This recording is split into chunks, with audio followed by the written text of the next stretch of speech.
guys, Rob here again. Now this is going to be a new run of videos for 2026. People enjoy my record reviews, whether they be specific albums and singles or artists, or the random record reviews where I just grab 5 or 6 from that pile and talk about them.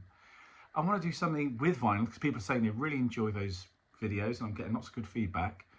So I had a little brainwave the other day and I thought, why don't I do, and try and keep it under 15 minutes or 15 minutes max, a little series of videos called Why Should I Listen to This? Where I give you 15 minutes, and in that 15 minutes I talk about why you should go and check out an album. I thought that was quite cool. So the first one is quite topical because people have been talking quite a bit over the last couple of weeks about Phil Collins, as it came out that he's been under 24-hour care probably for the last 2 years, I would say. And that got me to listen to the new Zoe Ball podcasts, which you should check out on BBC Sounds, where she does a run of 6 of them, I think. And in the 6th one, it's a proper interview with Phil himself. But they're all about half an hour long. And the first 5 are like a breakdown of his career, obviously building up to where he is now. And he's very honest on there. And I was driving to the studio just yesterday, listening to some of them. And they're about 28 minutes long, 30 minutes, something like that. And yeah, they're just interesting. A lot of the stuff I knew already, and I'm not a massive fan. And the thing is with Phil Collins, I'm going to get into it, it's nearly 2 minutes already, as briefly as I can. But yeah, I thought this would be a really good time to talk about Phil, because as I say, he's in the news and people are messaging me saying, just yesterday I had one, oh, did you know how sick, Phil has been? He's not well at all. He's got 24-hour care with a nurse and all this business. And so I thought, look, let's do this now, actually, with the Phil Collins album on this new series of Why Should I Listen to This? And I thought I'd pick my favourite album of his, which I may have talked about on a random record review, but I'm going to mention it again because it's worth it. Everyone talks about the first album, Face Value, because it's got In the Air Tonight on it, which is amazing. And if you don't know that, go and check it out right now. Pause this, go listen to it, watch the video, whatever you want to do, or see the clip in Miami Vice where it was used. But my favourite album is the second album, which when I did some Wikipedia surfing, it wasn't quite as popular as the first, let's say. But funny enough for me, I just think it is. So this is why you should go and listen to this. So the album is Hello, I Must Be Going. Now it's got the usual Phil Collins cover. Now I say usual because it became the norm that it was just his face on all the album covers. And this one is the same on the back. Boom, double Phil. And here's the inner, so it's a gatefold sleeve, lots of cool fun pictures from the sessions. You got Earth, Wind and Fire's horn section, hello, the Phoenix horns there playing on this, and as well as Daryl Stuermer, the guitarist who'd been doing the tours with Genesis at the time. He decided to get involved on his solo projects as well.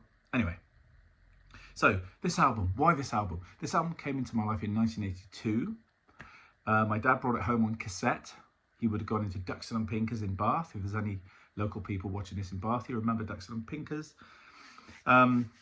which is just opposite the Guildhall Market, which is where my dad used to work.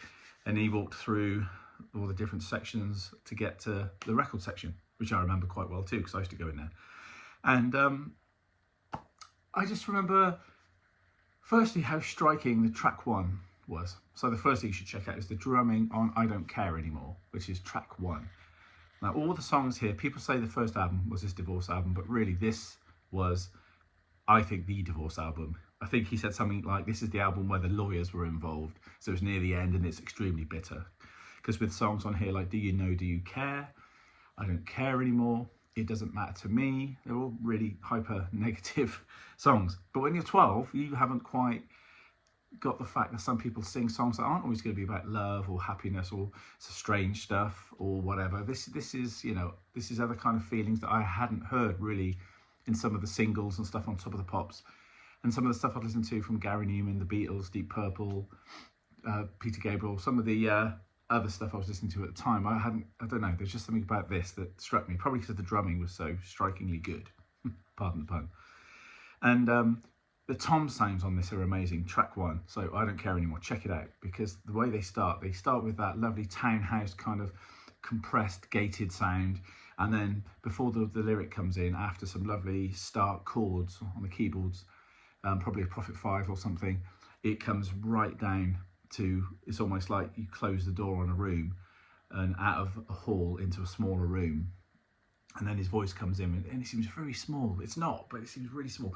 So it starts grand and comes in. And then as the song gets more aggressive, it goes far and far and far and far further out again with the compression and the gated reverbs and everything, and just gets really big and starts using cymbals. It's all very dry, no cymbals.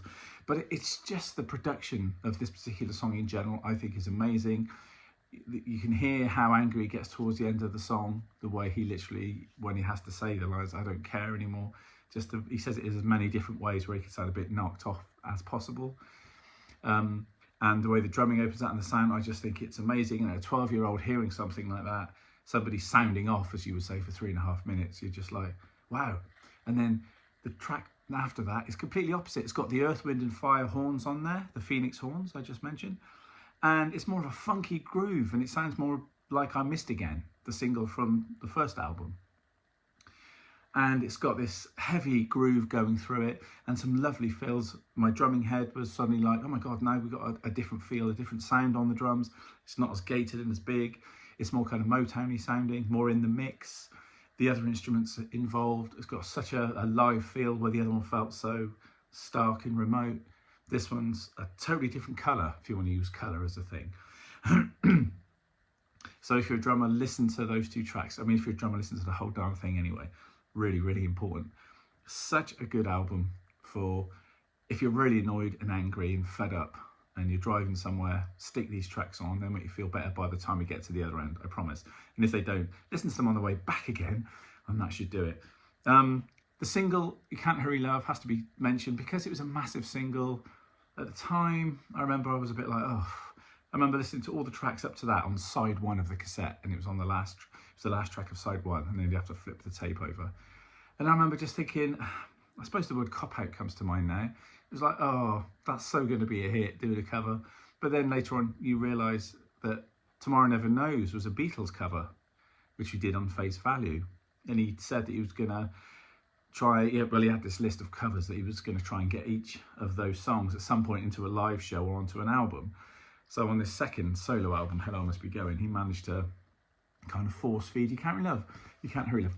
And it's great. I've got to say, it's a great version, but it's just not my favourite. You know, at 12, you're sort of, it's terrible. You're sort of finding out what's cool and what's not for yourself. And I found that whole thing very uncool.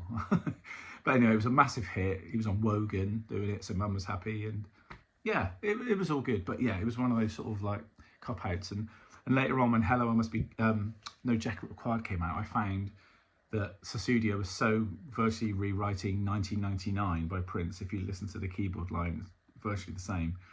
And there's a few great songs on that, but that's where, for me, it was a slippery slope between liking him, but also thinking it was a bit naff and he was hyper popular and it just wasn't cool. But this is the terrible sort of rabbit hole you get with Phil Collins. And as I'm getting older, I'm sort of coming back out of it a bit more. I mean, I respect him greatly as a musician, as an artist, as a drummer, songwriter, all of those things, performer, piano player, all of it. But yeah, at this point, it was kind of, oh, that's uncool, man. Do You Know, Do You Care? Oh my God, this track. And just yesterday, I was referencing this in the studio when I was producing something for the band Little Men that I'm in. Again, just the starkness of this tune, the heavy drum sounds, the timpani, the synth sounds when they come in, you know, and I think there's Daryl Stuermer's guitar on there, and he's just not a guitarist like bangs out rhythm. He just doesn't just bang out big blinding guitar solos. He's a bit like David Rhodes. He makes soundscapes, and the soundscapes he produces on this track especially, just incredible. The sort of whirlwind of emotions. Again, Do You Know, Do You Care? It's not a love song, it's a breakup song, it's a hate song.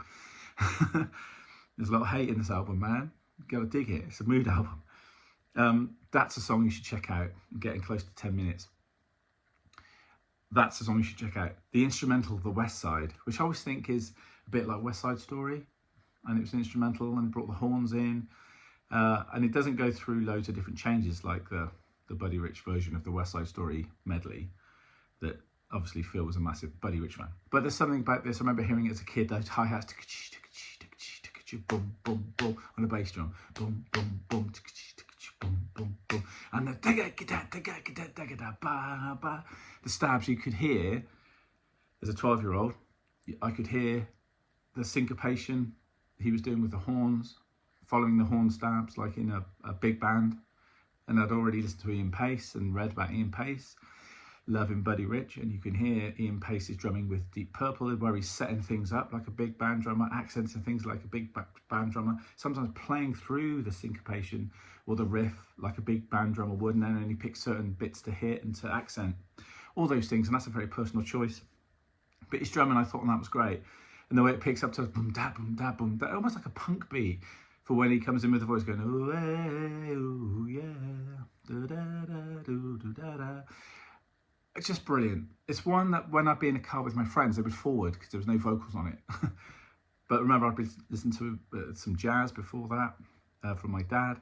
And I really found that song striking, and it really stood out to me. So West Side is one you should check out. Through These Walls, I think is brilliant. It's... I thought he was using a drum machine on it, but it's not. I think he actually used marimbas and things himself, played the marimbas and built up the rhythms. Because one of the things I loved about the first album was his use of the compia rhythm, which Blondie had used and also Gary Newman had used, and also his use of 808s and 909s and those things. As the point at the moment as I'm saying this, I can't remember what exactly. I think it was compia rhythm he used on In the Air Tonight, that famous drum machine. Though if I'm wrong, please put it in the comments below. As ever, I'm doing this and shooting off to the studio, so I haven't got time to go back and redo things. A little bit of editing and that'll be it. Like China, I remember hearing that song and thinking, whoa, this is a completely different thing again. His attitude in that song, trying to figure out what that is as I'm getting older, is kind of, he's going to look after this new girlfriend, he's going to love her, treat her like China, because it's the first time they've both been in love. But there's also like a little darker element to it, like it could break at any time, like it is like China. It's kind of double-edged, that one. It Don't Matter to Me, funky again. We go back into this Earth, Wind and Fire thing. So the album is constantly taking you on this, like one track says this, one track says the other. One's a bit similar to the one before, the next one is completely different. Reminded me of the Beatles album Revolver, where every track is absolutely different. Similar with some albums I'd heard of with Prince, where he would change tact all the time. You know, it wouldn't always be the same thing. You feel comfortable and then boom, you're into something else.